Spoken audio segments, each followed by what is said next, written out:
prochain, numéro 7. Ça c'est un peu plus subtil, mais grâce à Freud, les gens sont plus conscients. Plus conscients de l'inconscient. Alors là, le problème, c'est qu'on suit inconsciemment les tendances profondément inscrites dans le mental subconscient. Et en sanskrit, on appelle ça samskar. Alors Freud a découvert encore ce qui était découvert depuis des millénaires en Inde. Et comme j'ai dit, plusieurs de ces choses-là dont je vous parle aujourd'hui vont peut-être être découvertes en Occident dans quelques siècles. Mais ça, les samskars, c'était là depuis longtemps. Les samskars, c'est quoi? C'est des choses qui sont profondément inscrites dans notre partie du mental qui, lui, est plus subconscient, non conscient, qu'on ne voit pas. Par exemple, on fume, on développe un samskar, une habitude, ça s'inscrit dans notre subconscient et inconsciemment, on va se lever et on veut une cigarette. Ça se fait automatique. Là, c'est plus juste un désir, c'est vraiment inscrit comme une obligation. Et tu vas le faire inconsciemment.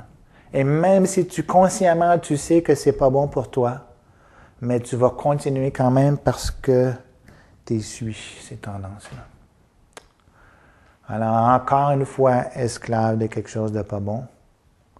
Et là, c'est très dur parce qu'on en est très inconscient. Alors, il y en a qui vont faire, par exemple, des techniques comme le PNL, programmation neuro-linguistique. Tu te programmes à associer des choses pour changer tes samskars. Ça veut dire que à ta cigarette, au lieu d'associer ça à du bonheur, tu associes la cigarette au cancer et à la souffrance. Et si tu réussis, tu vas te faire un samskar que cigarette égale souffrance, cigarette égale souffrance, cigarette égale cancer, cigarette égale cancer. Et quand tu vas penser cigarette, inconsciemment ou consciemment, tu vas penser cigarette, c'est cancer, cigarette, j'en veux pas. Alors, tu essaies de te programmer comme ça. Mais c'est pas facile. Parce que même si, sur tous les paquets de cigarettes, tu as des images à cette heure horribles, tu as même des images qui vont montrer quelqu'un qui a les dents complètement carriées, cancer des dents, cancer de la bouche pour avoir trop fumé. Alors, le monde va acheter leur paquet quand même. Parce qu'ils n'arrivent pas à créer le samskar négatif. Alors, on va voir plus loin que créer un samskar négatif, créer des samskars positifs, c'est négatif, positif, c'est encore être pris dans les dualités. Et tant que tu es pris dans les dualités, tu n'es pas encore réglé ton problème. Et la vraie solution, c'est de faire des samskars spirituels. Ça veut dire quoi? Que on développe des habitudes spirituelles et que inconsciemment, par la suite, on va vouloir agir spirituellement, non égoïstement, malgré nous, sans même le faire. Ça va être naturel et inconsciemment. Très difficile. Pour ça, il faut vraiment avoir un yoga sérieux, pratique sérieuse pour en arriver là. Parce que notre tendance, c'est d'agir inconsciemment et naturellement et normalement par ego pour nous. Pour notre faux nous, pas pour notre vrai nous en plus. Si c'était pour notre vrai nous, de faire la vraie chose spirituelle qui est bonne pour l'âme spirituelle que nous sommes, cet égoïsme-là serait très bien. C'est pour ça qu'on parle d'égoïsme matériel comme problème, pas l'égoïsme spirituel. Mais vu que la plupart des gens n'ont pas de connaissance de leur nature spirituelle et ont encore moins la capacité d'agir par ego spirituel, et même pas d'ego spirituel, alors ça devient très difficile d'avoir un samskar spirituel. Mais lorsqu'on a ces samskars spirituels, on peut agir bien, malgré nous.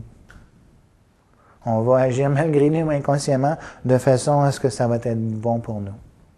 Mais là, avec ego matériel, avec mental matériel, avec tout ce qui est matériel, on va malgré nous agir mal. Immatériellement. Même si on dit, moi je suis bien bon, je me ferai pas avoir, non. Obligatoire. Vous allez vous faire siphonner, tirer vers le bas dans des choses comme ça, malgré vous, parce qu'on agit toujours selon notre nature. Chapitre 3, verset 5, explique que tout le monde agit selon Prakriti Jnana Guna, les qualités qu'on a acquises selon notre nature matérielle. Prakriti, c'est matériel. Prakriti Jnana, c'est né de... Les qualités qu'on a acquises de façon matérielle, on va agir de cette façon-là. Même le sage va agir selon ses qualités matérielles. Et ça prend quelqu'un qui est plus que sage pour que lui ait acquis une nature spirituelle et qui va agir selon sa nature spirituelle. Alors, les samskars, très importants, de pouvoir reprogrammer son subconscient. On a la capacité, on peut le faire. Dans la thérapie ou psychiatrie normale, tout ce qu'on essaie de faire, c'est essayer d'enlever les choses inconscientes du subconscient qui sont les plus néfastes. Ça peut prendre des années.